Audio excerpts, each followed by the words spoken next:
Ma'am, Ramayan और महाभारत को लेकर आपकी क्या राय है? अक्सर इस पे बात होती रहती है कि कितना काल्पनिक है, कितना वास्तविक है। आज के दौर में अगर देखें तो क्या उन शहरों का जिक्र होता है जहां पर ये सारी चीज़ें हो रखी थी? इस पे आपका क्या विचार? देखिए, रामायण के बारे में I have not studied them in that context, but जिन लोगों ने पढ़ा है रामायण के बारे में, वो कहते हैं कि इट इज़ अमेजिंग कि वो कैसे ज्योग्राफी, प्रेजेंट डे ज्योग्राफी से मैच करती है। इनफैक्ट अमीश त्रिपाठी का एक प्रोग्राम था, हाँ, जहां पर वो ऐसी जगहों पर जा रहे हैं, हाँ, जिनका जिक्र रामायण में। लेकिन एक हिस्टोरियन है, मेरे ख्याल से उनका नाम है professor Handa, I am not sure, लेकिन उन्होंने, वो कुरुक्षेत्र के आसपास के रहने वाले हैं, and they say that you can exactly map what are the areas that Valmiki was familiar with, and he was very familiar with the entire geography of this place. Now, if I can say something about the Mahabharata, please. because this is very fascinating. क्या है कि जब professor सुक्तनकर Mahabharat का critical edition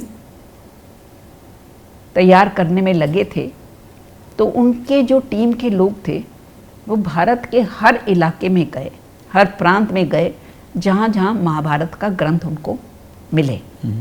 तो उनका कहना था कि जो जो ग्रंथ सबसे छोटे हैं वो ओरिजिनल से सबसे नज़दीक होंगे, क्योंकि महाभारत तो बढ़ती गई बढ़ती गई बढ़ती गई, इज़न्ट इट? तो जो छोटा सा छोटा वर्जन होगा वो इट विल बी क्लोजेस्ट। तो शारदा स्क्रिप्ट में उन्होंने कश्मीर का कहा कि it is very very close. अब साउथ में उनको सबसे छोटा महाभारत का ग्रंथ कहाँ से मिला? केरला में नंबूदरी ब्राह्मण्स के पास। ओके।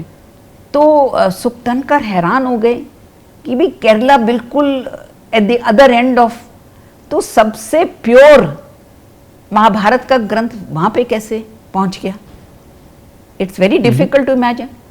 तो एक और इतिहासकार हैं टीपी महादेवन, उन्होंने ये स्टडी किया और मतलब इस अमेजिंग, उन्होंने कहा, उन्होंने डिस्कवर किया, उन्होंने लिखा इसके बारे में कि 500 बीसी के आसपास, 500 बीसी मतलब अबाउट 3000 ईयर्स अगो, मथुरा के इलाके से 500 ब्राह्मण परिवार दक्षिण गए, और 500 परिवार उन्होंने ऐसा सोच के माइग्रेशन किया कि भाई शादियों में सब गोत्र हों उसमें, so that there is no problem.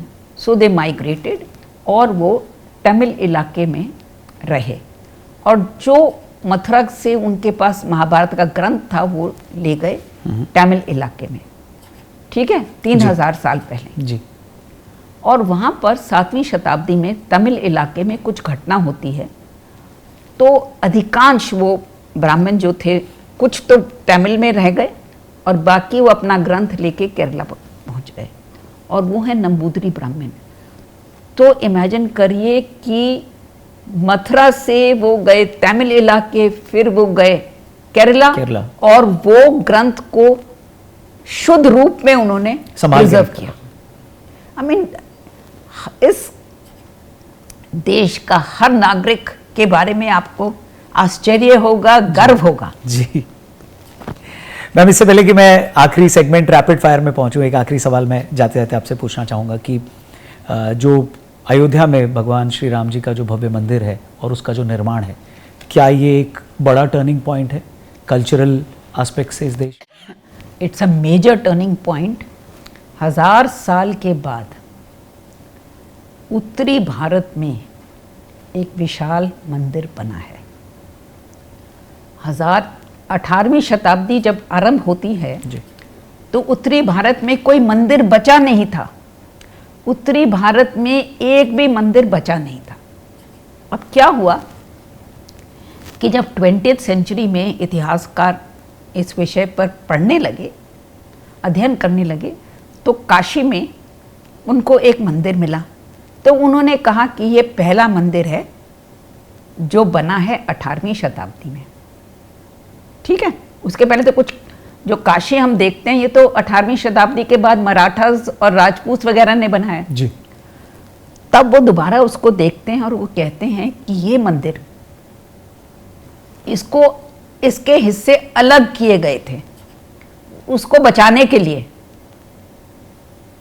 मध्यकाल में किसी समय भक्तों ने उस मंदिर के पोर्शंस को अलग किया था, ओके, ठीक है, और छुपा दिया था।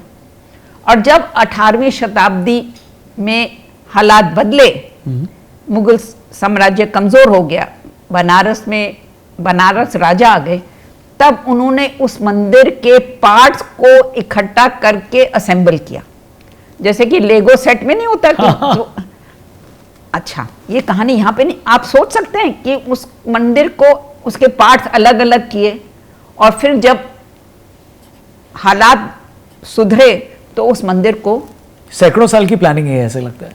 लेकिन अब जब वो असेंबल कर रहे हैं, सैकड़ों नहीं सौयों, तो लेकिन जब वो मंदिर असेंबल कर रहे, वो तो भूल गए मंदिर कैसा लगता है। तो जो पीस और खंडित पीसेस भी उन्होंने मंदिर में उनसे दीवारें बनाई, वो मंदिर आज भी आपको मिलेगा। या ये हालत हो गई थी हमारी कि 18वीं शताब्दी में हमारा कोई मंदिर ही नहीं था, बचा था। तो उस इतिहास को ध्यान रखते हुए उत्तरी भारत में एक विशाल राम मंदिर बने, वो भी राम के जन्म स्थान पर, इससे ज़्यादा गर्व की क्या बात हो सकती।